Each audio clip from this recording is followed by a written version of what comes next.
sakiraaɓe am worɓe rewɓe nanoɓe fulfulde e onon woɓɓe jooɗane kettino kibaruji amin suudu télévision assalamu aleykum e mooɗon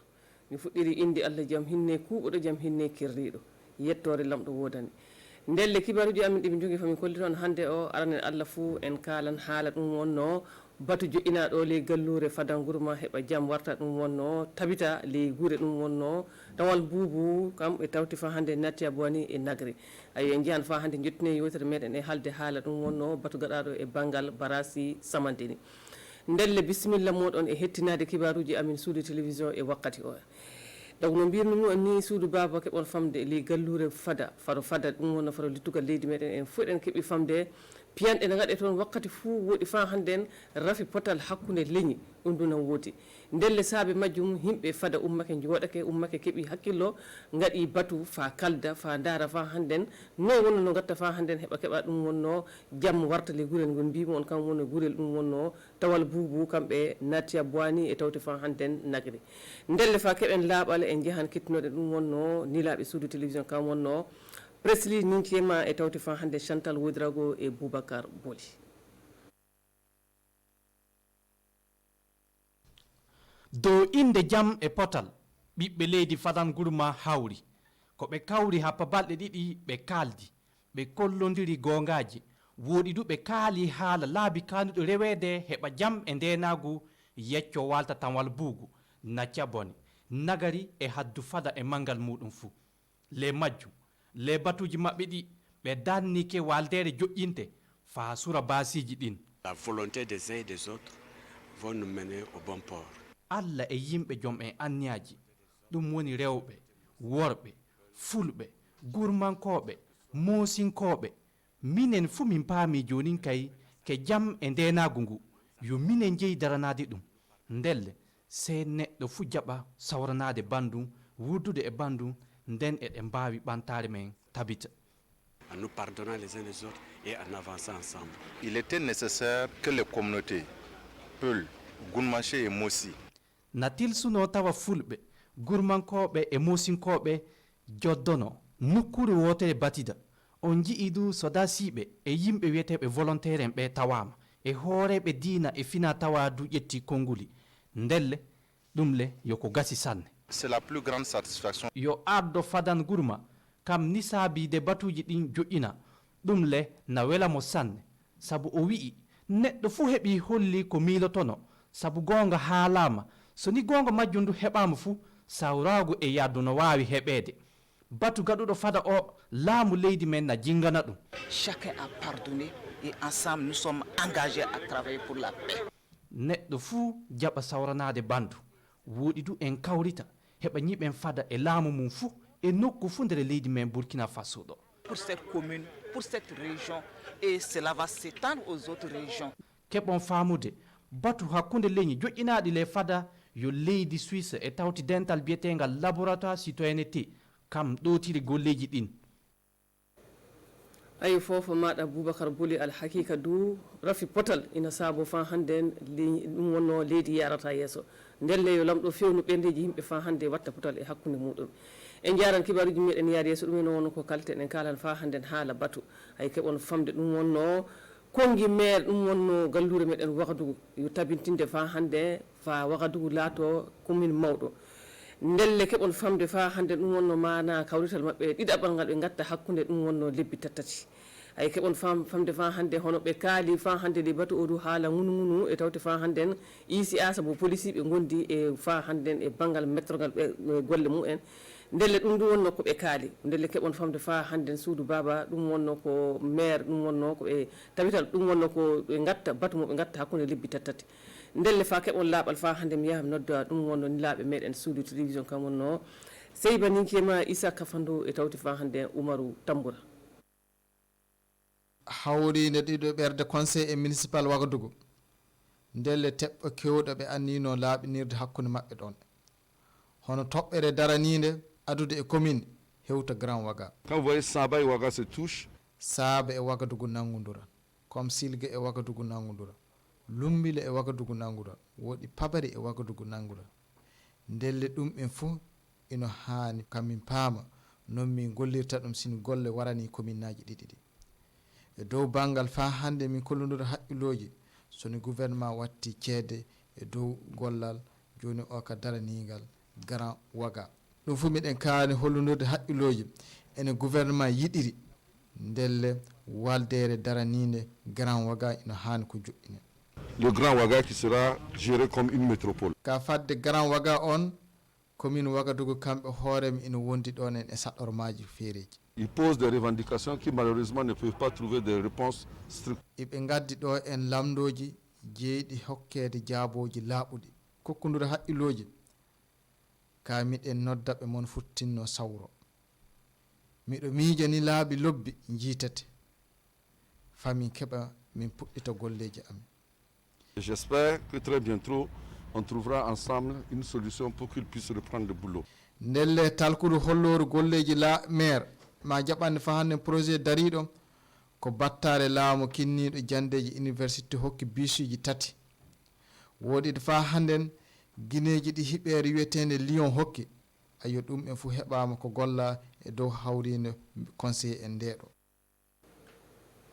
fofo maɗa Oumar Bory ndelle yo lamɗo waɗ dalili fa hande no watta heɓa tawa jaam heɓama le leydi meɗen no watta fa hande heɓa yimɓe keɓa ñiɓa ɗum wonno leydi meɗen fa yaara yesso jaren fa hande yewtere meɗen yaade yesso suudu baba keɓon famde ko jinnumi hollude on jonin en fuu eɗen keeɓi famde ñande alarbare jamma alarbare yaade subaka jamma talatare yaade subaka alarbare galluɗe meɗen Ouagadougou ɗo en ƴohonde mawde Allah kam woni mawɗo tuɓiɗi galluɗe meɗen Ouagadougou ɗo en ndelde himɓe Ouagadougou pindi fa hannden koyɗe muɗumen len ndiyam fa keɓon fa hannden famde ɗum wonno hono ɓaadeji laabi ɓe tawti fa hannde mobilaji e moteji ɗum fuu ndiyam yooli ɗumen ndelle fa keɓon laaɓal e majjum fa paamu noy wono no ɗum yaari mi noddan nilaɓe meɗen ɗum wonno suudu télévision Adama Guiti Isaka Nana e tawti fa hannden Oumarou Tamboura. Ouagadougou siko weke ley ndiyam heewi laabi hooƴi moteje liɓi leɗɗe naati ley cuuɗi faynoɓe tawaɗi ley bangre wega ɗi cawti ndiyam ɗam ndelle ley arrondissement sappoɓe ley ngallure Ouagadougou o saɓɓitere tan woni ko yimɓe tawaɓe toon ɓe ɓe mbi dey ɓe mbi hitande fuu wakkati ndungu ni wonno tampiri maɓɓe yum fa kuma namara toon kani hitande fuu ni min tampirte ƴuwole ɗe maire winomin wakkati fuu gasan de fa hande fa e laataki yimɓe ɓe mbiyayno wa handagol fa hande waɗugo gorol ngol kam saabi ɗiɗo torraji fof ndelle maire Ouagadougou ino nodda hadde yimɓe fu tinno jogoro koye muɓɓe no woɗiri. On voit souvent des kiosques qui sont construits sur des caniveaux. a waran tawa ndegoma coosiji ino ñiɓa nokkure laawi ndiyam ɗum wona hunde ko watte woɗi ɗum ino faddo ndiyam ɗam e wurtade ndelle miɗo nodda mon fu sigilono ɗum fa gasa Pour ne pas avoir de désagrément avec ces pluies abondantes qui sont annoncées. keɓon famde ley ngallure Ouagadougou ɗo neɗɗo fu ɗum ndiyam ɗam waray ka torra ka waɗi fa gasi woɗi maire o holli ɗum hadde yimɓe wonɓe nokkuje to ndiyam wawi yolude ɓe fof ɓe garawan ɓe ade ɗon en ayo fofo maɗa Oumarou Tamboura Ouagadougou ɗum wonno suwake ɗe ndiyam alhaqiqa ko mbiɗa ɗum yo gonga jettinen fa hannden yewtere meɗen kibaruji meɗen e ɗum wonno yetti e haalde haala ɗum wonno haala barasi samandeni ndelle ni woni hitande e feccere ko ɗum wonno service kinniɗo fa hande hawjade barasi samandeni ina golla golle muɗum ndelle kamɓe ɗum ɓe gaɗi bato fa hannden kegal alarba nde faɓe daara fa hande ede hitande e feccere nde ɗum en wonno ko gasi e ley golle mabɓe ɗum wonno ko gase ndelle fa keɓon fa hande laaɓal e banggal majjum jahami noddoa ɗum wonno bandiraɓe meɗen tawanoɓe toon Lamine Karantawo Ali Traoré e Boubacar Boli. ni woni hitande e feccere ko barasa mo samande ni ndiyam muɗum fuɗɗa nawterede ndelle hano yimɓe daranoɓe gollal barasa o ɓe kawri fa dabareji kesi heɓe fa nafa barasa o ɓeeɗo. Cette troisième session s'inscrit dans la droite logique des autres sessions qui se sont tenues. hano bato o yo kile tatoɓal wonni min gaɗi no kawrital illa ma rawtani lewru tubako octobre nden won komin darnuno e bangal hawjogol o barasa jonin komin kawri ɗum min gaɗan etore fa min paama yalla ɗume woni ko heɓa waɗede le majjum e ɗumi ngaki woɗi du aadiji goɗɗi adete gasim heɓa ndiyam barasa o hawje fa wooɗa pour la meilleure gestion du plan d'eau. le hawrindu maɓɓe ɗo wodan ko ɓe danni gasim heɓa tawa barasa samande ni nanna jawdi fa hande C'est d'abord continuer la structuration. Yimɓe nawtoltoɓe barasa o liƴƴetoɓe e tawti waroɓe no sooda liƴƴi na tawa ɗon ndelle ɓe fuu min kawrodinaɓe le gollal ngal hano hectare uji 10 ni woni komi anni adugol joni kay le barasa o fa mi ada ɗum joni kay min cankita ɗon liƴƴi ɗin tawa joni kay ɗi mbawi waroygol joni kay nafa yimɓe le duuɓi garoji ɗi dans les années à venir. barasa mo samandini yo barasa 10 mo ndiyam muɗum nawtelte e jawdi ɓeydidi ndere Burkina Faso. ayo sakiraɓe an worɓe rewɓe nanoɓe fulfulde ɗi wonno kibaruji ɗumin joguino miɗen mbiya Umaru Tamboura ko fo muɗum e tawte fa hande Boubacara Boli e golle mabɓe ko fo mabɓe ndele wala fof ko heddi sana mbiɗa wiya on ko fo mon lamɗo hollu en jeyango aljumade si lamɗo yiiɗi jaɓɓi mi wartam hokka kibaruji gaɗuɗi le leydi meɗen hannden amma fadde nden mi noddam bandam gorko ɗum wonno Élise Cabré kanko on o waran holla fa hande kibaruji gaɗɗi le leydi meɗen e haaɓere ɗum wonno e musinkore. Salamu aleykum e moɗon ko fo mon.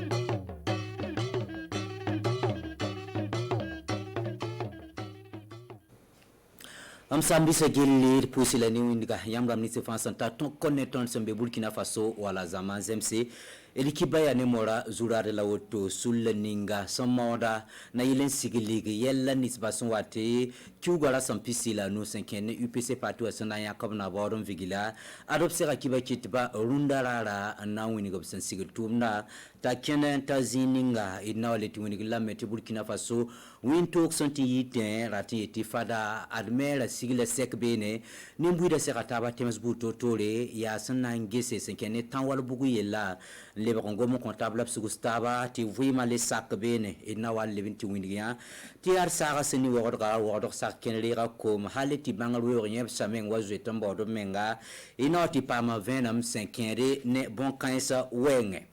lenum sambi sitkin kiba werso point wam sinda ila ya rundarara la sulla ninga samora na yilen toron sigiligi UPC na borab sana yakala vigili sanwate kiugara sampisi la noa ar sulninga sengeta tumda sigilu sera kiba kitba wilik tumda sigilu sonta ziga la ninga wa etumanta sensine bene akombelemne sayibu ginko opama sera sobla ninga sia sulla tar soba sengeta tumda sigilu yelle tumnan ko de vena batkere arabi yamyo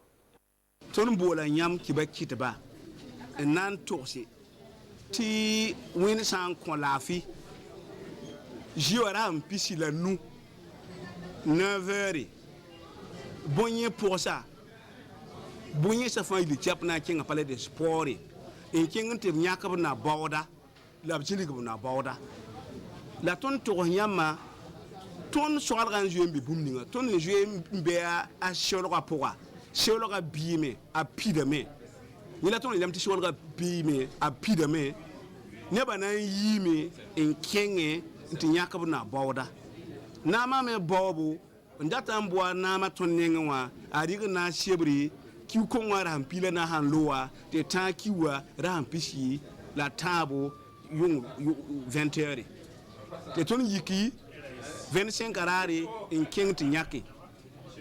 la ton yela me parler de sport ton jeu mejinya ton jeu mana congrès nora tabe yam sanki dan tene 2018 ton mana congrès be ane ton ka pisugra nka tourning parti santa ton al cadre jinwa bonyi ka parti UPC wa aka shirne ndigra hamata mengam pitiro way nyam mengam jeu mana meeting ton men UPC yenta et salle municipale ya ne tous pile nous la rieda tinya wa ne ba ne tous nous est-ce que men ya tumli ton ne ba fon le kepe secteur de ma projet arrondissement projet commune de ma fon gidib na wa me ne ba na yi kenga province na mataba wa nyak boti a wala ton parti wa yeti anno cheda mo wa jintim guest man ka seto te ton yele la tõnd na n tog yãmb tʋʋm ne na yɩ to-to Rodo galontenga nimbui de yika zama yibe ne sakasenga sansinge harabitin yunguni vembe o nankelanti tanga midi logor pole ara yisole ti sakaskenle ko malera me ende soy kenle ande rot kenle ti azulu son kon rodo nimbui da zamandala renda tumnon tasi me naman giligri ya isaka nanane adama giti ob giligra pourquoi pas ma ko islamia bumbusro lati pam venement passé ne Pierre Wedraugo wogdo be kom suka soysin limnen kom motoramba koma san kare ti sun lui rodsin be kom suka tambanye baka bangrio nyeb sayiti bama non kom la ka pak blame arrondissement 10 wogdo ka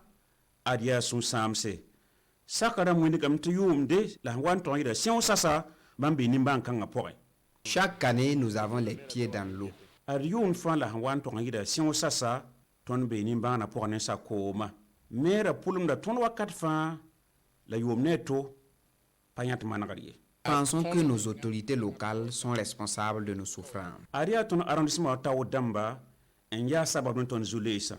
Au compte zinsi ya kom zinsi. Depuis que nous sommes ici, c'est la croix et la bannière. On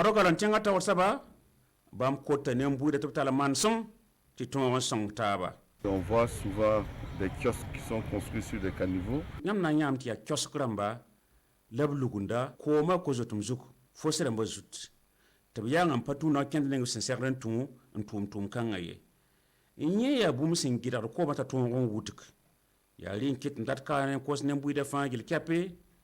Le lait on dit que n'a qu'un lait, un ton manier kanga. Pour ne pas avoir de désagréments avec ces pluies abondantes qui sont annoncées. Et tu es un peu à Wende, tu n'auras pas yakié. La serna mana gunsko, discoma à ta résoluer Swissco. Wintour Saint-Tite, région de l'Est, et de Mimeti Solom Kangapura, tant sobonsor sa toum tarapang wusro, yebon wakiten, tia zulwes wusro, adia renkite, tina yelin tiliwum taba, wim netabla gantable benzin de tanwal bugu sora, at faramera sigla seka, na yelin ti komdibli la kompuli son kompap kangramba toronzin netaba, en yes netaba, ti wum tab zindi, ob kellen vigla suli, senan zindi, ingestum da senan kentoto, labsenan sigisneba sunya toto na yelenti vuima le sake Burkina Faso Bob Kanga rende tumnanta sa sambe fada après slik kemtore na Chantal Wedraugo zinda sekapoga la Pierre Wedraugo nan kan son compte la mettre pas vient de passer la fi ada arzeka sampaton sife sur kunme ada nyo tek la wotone bangati bu to tan be fadan gurma en serataba rasma yiptonre un tik na ngome na yilen togam baw yel tim voyem nen tama bir point zem sentar point ti dia piorin ki bombo tan wal bugu yasna na yilen ti la fi le brinquin um table brinquin zem sentare tan wal bugu na ti boani nagare la fada solma tum sentar pangotone obzininga sul kinga su kwat sulli la volonté des uns et des autres when la nebsen kin submenga paraba rapa sinimisi gurum damba la mose o fami kame ti la fi ya nyodo ton bawda la fi et serre tikane la fi amed bayida et en avançant ensemble il était nécessaire que les communautés ria wazib ne tonda sinimisi tonda gurum damba tonda mose buto tore ti zin ma yang tengre un ton son taba to bi la me watri swam pa kor pome amana da gom semanre ya tengsen keng taw la wotone et c'est la plus grande satisfaction pour nous nentum kanga bangit soda sa ni nep sin ken sab meng ni yam lego obtenga ko da wenge bamme ken sab toko roga mik na nam sa wen tudba bambe da kane man bolle nen tumda sentar panga zem sentar tum la wotone bayir mebo sena faramera bam singi sababan ti ustum kanga bam ni gamti bam patun sife sino nen simbe nan bam ye j'ai été très heureux de constater que à des moments donnés hakikam sura no mame ya sir wo sida labsan to taba sekanga porin ren tigis ka logor pore ya sugur kuni sugur kun nen taaba zemsin tar le kon voyim nen tama bir point wabsin de benen taaba et à la réconciliation. weti sa ya nen inga taw damba o nyaga tuom kanga rin sekan lowar pole ya waziba te sugur kun na zind lebon wa Burkina Faso na tenga poga wodo galon tenga nguligi yamba ti arwodo commune ta damba tala sek wakat son lori ya nore yibop san sekta wakat fan sek son bonti session ordinaire obzinna ne tabangese li yumda commune son ton tumbum la ninga la kellen lebrinzina ne taba nayis ne taba wum taba 5e wodo yalgra wenge projet son boneti grand waga la kellen goma me on comptaba ti balad mim ti rahmanora jangani genrembe police municipal la wenge lende ngoma bon kanga itumnanta sanzin bene ya isaka a isa kafando a saiba ampasa isaka nana latpam da venam ne pierre wedraogo wogro conseil municipal be tigiskien pour absam bonti session a nora yim sabla wotone ko jour sor waga obsan nan gomnan taba tigiskanga point on wan to ngi def nan tik on gome tum kien a projet obsan bonti grand waga quand vous voyez Samba et Waga se touchent isa nangese sabna waga kien taba ko misir na waga ba me kien taba mpa gom lumbil ne waga ye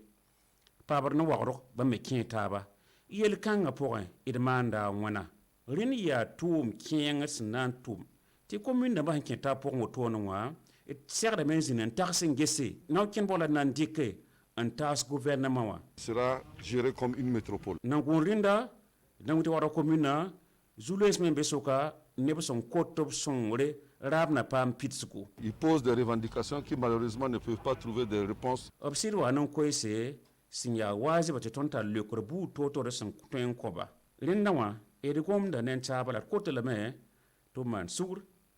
ti kanam bil pokambala Zulus nan pama team to fanton le bandikop tumde worona kyank tawra hambe tawron yida. Une solution pour qu'ils puissent reprendre le boulot. Wara commune tawr saba bam sin tik ne tum dana kendel sebore onan tik ngoma rinda me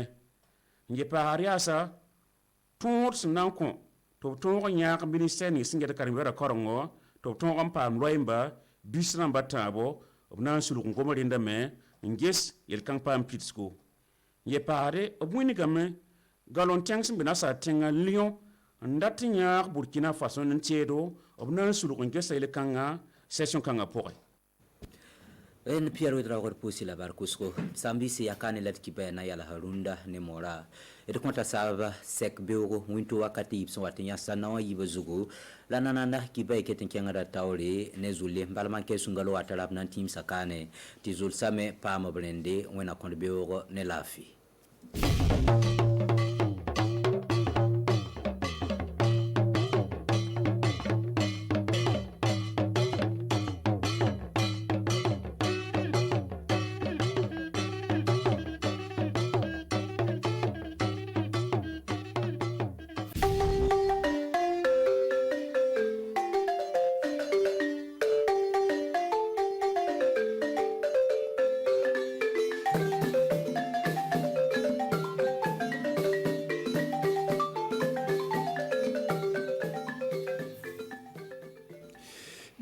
sangi bamen bena wagadu konna kera sobe kase kanane ken baye wagadu dum sen konna kanye sen kata du strafala la kanye sika ke e wa ken chamon kera kanye sen ka sababu yake kata famfelada abado ko minye politique jokulu yo obo yere la bena kase ko ka chido mun kase buna ke o kal dala muno ye kala flina ta ko la novem kalu klimo anifla o kera sobe obo o la bena kanye sen katoka mi IPC ka politique jokulu yo kibara dila wole kase ka kuna fuli do ma bi so ko madalna abna kuna fuli so katoka mbalo Burkina Faso tourism kanaba anikle autirasi abaka jabaranso kabini aka fabara RTB wagadugu bi lamsado min bena anga samyo dan kalo suma wuli kalo e wa clé temps ani woroma san wafla ani mugan konana anikle komi n y'a fɔ cogo min na an bɛ taa bɔ min ye ka ɲɛsin ka taa wagadugu kuna sini su fɛ sanjiba bɛn n'a ka se ka kɛ tiɲɛniba ye ani kana so kana se kunun ma o kɛra tiɲɛniba ye wagadugu dugusen kɔnɔna na munumunu salo kɛra ka se ka fili tiɲɛniw kɛra cogo min na ji ka bonya a sera cogo di mɔgɔw ka cikɛda kɔnɔna na o bɛɛ y'o ka dalakan fɔ ka sira k'a fɔ ko o dusu jan tɛ ka ɲɛsin ka taa o ka kobidaw ɲɛmɔgɔ kɔrɔ sabu baarasenw tun ɲɛna kabini san tɔw la ka o tun kan ka jisira bɔ mɛ jisira ma bɔ o kɛlen bɛ ka se ka balabo kɛ adama jiti ani isaka nana olu ti an ka ciden o ka seere filinen n'olu kɛra sababu ye ka se k'o labɛn ka d'a ma an k'o lajɛ wagadugu bɛ ji kɔnɔnaw na saradaw fara ni ji ye motow jiw taara n'o ye yiriw benna duw falen don ni ji ye koti bark bangoro ka yirituba min sigilen bɛ wagadugu dugusen kɔnɔ o banbaw o bɔra ji cɛya ko yogo kɔsɔn wagadugu ka arrondissement 10 o ka sigidadenw o bɛ dusu kasi do kɔnɔna na ji kɛra ka se ka bɔnɔba le sigi o ka du kɔnɔna na o kɛlen bɛ ka se ka du caman bila segi kɔnɔna na o ka kumakan kɔnɔna na ko nin bɛɛ olu ka sɛgɛn a sɔrɔla ka bɔ kobidaw ɲɛmɔgɔw le bolo kabini wagati jan olu y'a fɔ ye o ka mɛri ye ko degu bɔ o ka sigidaw kɔnɔna o ka janto o la nga mɛriw ma se k'o ka olu ka welelikan jaabi olu ka sɛgɛ bɛɛ o b'a tara ka bila o ka kobidaw ɲɛmɔgɔw la ka mun ye mɛriw ye nga o ka sɛgɛn don o y'a yira k'a fɔ ko o ye layɔrɔ mun ani sigiyɔrɔ mun di mɔgɔ ma o ma janto ka se ka jisiraw bɔ ji dun nana a b'a ka tɛmɛsira ɲinina ale fana y'a ka tiɲɛniw kɛ olu bɛ laɲini o fɛ ka se ka nin kunko nɔgɔya don fo ka jisiraw le bɔ olu ka sigidaw kɔnɔna na o ka kinw kɔnɔna na ni jisira ma bɔ kabini wagati jan san o san o wagati kelen nin na ayiwa olu bɛ nin sɛgɛn kɔnɔna na ji tɛmɛsira tɛ mɛriw ye dalakan di fo bi mɛri foyi ma a ka dalakan jaabi min ye wagadugu ka kobida ɲɛmɔgɔba ye a ye welelikan bɔ ka di min ye wagadugu ka kobida kelen kelen bɛɛ lajɛlen denw ma olu ka kɛwale o ka se ka dɔ bɔ o ka kɛwale la a yɛrɛla k'a fɔ min ye ji woso siraw ye o kɛlen bɛ ka se ka o ka cɔsiw ta ka bila o siraw kan n'a sɔrɔla don ji fana bɛ dimi ka sira ci ka bɔ nin bɛɛ ayiwa kɛlen bɛ ka se ka kɛ degeba de olu mɛri b'a laɲinina ayiwa sani ji ka se ka tɛmɛ yɔrɔ ɲɛnama sɔrɔ a b'a ɲini bɛɛ lajɛlen fɛ an ka se ka dɔ bɔ an ka kɛwalew la ka se ka sɔn ka fɛɛrɛ ɲɛnamaw ta min bɛ se ka an tanga nin dege ninnu ma nka an bɛ se ka fɔ mɔgɔ si ni ma bɔ a la ka ɲɛsin ka taa tiɲɛni ni ko fanfɛla la min tora sisan a kɛlen bɛ ka se ka an bɛ se ka fɛɛrɛw jumɛn ta ka se k'an yɛrɛ tanga lon nataw ma ji kasara ma an tɔ komi tun b'a fɔra cogo min an ka kumaba kɔnɔ ka ɲɛsin ka taa IPC ka politique jɛkulu olu ye kibaruya wele ka se ka kunnafoni dɔ ma ka ɲɛsin ka taa o ka sugandili min o bɛna o ka ciden min o bɛna sugandi ni juillet kalo tile 25 nata kɔnɔna na ka se k'a bilasira ayiwa min bɛna kɛ sa o ka ciden kalafili nata novembre kalo tile 22 nata kɔnɔna na o sera ka kibaruya dɔ wele ka se ka a labɛnni bɛ kɛra cogo di ka ɲɛsin ka dɔ ka se ka faamuya ka ɲɛ Bernard Kombelem ani Ginko Sayibo olu ti an ka ciden olu tɔgɔ la o ye bidon na o ye min sɔrɔ kana d'a ma n'olu kɛra sababu ye ka se k'o labɛn an k'o lajɛ sanu ka ciden ka se ka a sugandi a ka se ka taa tare kɛ san 2020 ni novembre kalo tile 22 nata ka kalafili kɔnɔna na an fɛ min ye masa kalafili ye don o kɛra min ye Zéphirine Diabré ale ka se ka sugandi o lon tɔgɔ la a n'a kɔfɛ mɔgɔ o sera ka kibaruya dila wele ka se ka kunnafoni d'o ma ka ɲɛsin ka taa o lamɛn ko kunna o filɛ nin ye enfin quand on investit parce que avant l'on a fait que le 22 novembre vote beke président vote beke donc on a manga organisation beke là quand on a candidat investi on a candidat investi on fait ma akila on fait un candidat gagné akake tako clé on a militant bébé na bena ka bo province là pour ni kongran kama min IPC ka kɛlɛkɛdenw cɛw ka fara musow kan o sigini filɛ nin ye arrondissement 10 ani 2 no kɔnɔna na ani kadiko ka cɛkɛda 6 no kɔnɔna na don o ka welelikan bɔra ka d'o ma jango ka se ka bɔ k'o kan kɛ kelen ka se ka na tari kɛ ni ɲɔgɔn ye ba nin na an fɛ mɔgɔ mɔgɔ bɛ IPC ka mɔgɔ ye mɔgɔ mɔgɔ IPC ka diya ye mɔgɔ mɔgɔ e y'a mina ko la ko i bɛ dugu fa ka changer alors i bɛ ka bama kana bɛ ka bama kana parler d'espoir la bɛna na fɛn min na kɛ an bɛ fɛ fana mɔgɔ mɔgɔ bɛ nana a masque don cache-nez n'a cache-nez don n'a nana an bɛ lave-mains bila fɛn kan porte d'entrée bɛɛ la et an bɛna o ka température ta mɔgɔ si kana fiɲɛ sɔrɔ o la parce que bana nin bɛ yen bana nin Covid 19 nin bɛ yen donc an bɛ mesure min ta la an bɛ fɛ a bɛɛ le mako ɲɛ. a laɲininen bɛ maa maa mun bɛ ayiwa IPC politique jɛkulu kɔnɔna na don a b'o fɔ ka taari kɛ ayiwa nin tɔgɔ sɛbɛnni na ka se ka taa taari kɛ nin sugandili in kɔnɔna na don juillet kalo tile 23 lo dir'o ma lon laban ye mais wula fɛ fitiri wagati la u ka se ka tɔgɔ sɛbɛnni laban kɛ o tɛmɛnen kɔfɛ don a ɲininen bɛ IPC cidenw n'o cɛw ka fara musow kan politique denw o laɲininen b'o fɔ ka wuli komi kɔnɔkulu ka ɲɛsin ka taa min ye juillet kalo tile 25 nata u ka se ka taa palais de sport waga 2000 ka se k'o fa tɛtɛtɛtɛ min bɛna kɛ sababu ye o ka se k'o ka ciden bilasira min bɛna kɛ o ka se ka o ta dalaminɛ ye kalafili nata la novembre kalo tile 22 san 2020 kɔnɔna na. an bɛ taa n'an ka kibaruya an bɛ taa bɔ fada sisan min ye fada ka kobida ka ɲɛmɔgɔ mais ale ye kibaruya ale ye min ye ale ye denw wele min ye Tamalibugu denw Natia Buwani ani Nagare wa ka denw wele ka se k'o fili o ka se ka sigi Nagare ka denw o ka se ka fili o bɛ se ka sigi ka fɔ kɛ cogo min bɛnbaliya min sigilen don o kobida ninnu kɔnɔna na o ye welelikan bɔ ka d'u ma o ka se ka bɛn kɛ ka bɛn min kɔnɔna na a bɛna di ale ye kosɛbɛ miiriya nin sɔrɔla ka bɔ fada ka maire fɛ ka se ka faamuyali kɛ don an ka ciden mun yɔrɔ Presley Tiamtore ni an balimamuso Chantal Ouedraogo olu ti an ka cidenw olu tɔgɔ la o ye min sɔrɔ kana dama n'olu kɛra sababu ye ka se k'o labɛn ka dama an k'o lajɛ an ka cidenw bɛ RTB de la fada o ka baara filɛ nin ye.